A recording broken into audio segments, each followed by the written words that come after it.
कुठल्याही अफवा पसरवू नका, मनसेतच आहे संतोष धुरींचे त्यांच्या दृष्टिकोनातून आरोप. भाजपमध्ये जाण्याच्या चर्चांना संदीप देशपांडेंकडून पूर्णविराम. नाशिक मनपा निवडणुकीसाठी गिरीश महाजन नाशिकमध्ये तळ ठोकून बंडखोरांना शांत करण्याचा गिरीश महाजन यांचा प्रयत्न. प्रत्येक उमेदवाराच्या वैयक्तिक गाठीभेटी घेणार. छत्रपती संभाजीनगरमध्ये एमआयएम मधील गोंधळ पुन्हा चव्हाट्यावर. एमआयएमच्या रॅलीतील काही कार्यकर्त्यांना मारहाण. इम्तियाज जलील यांच्या गाडीवरील हल्ल्याप्रकरणी 50 जणांवर गुन्हा दाखल.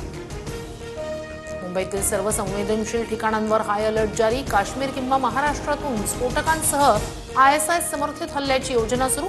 सुरक्षा यंत्रणांना जारी केलेल्या पत्रात उल्लेख.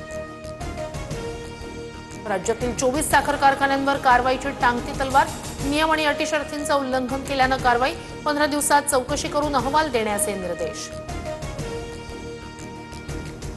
पुण्यात शिंदेंच्या शिवसेनेच्या उमेदवारावर दगडफेक. काळेपडळ भागातील घटना. हल्ला करणाऱ्यांना शोधून काढा.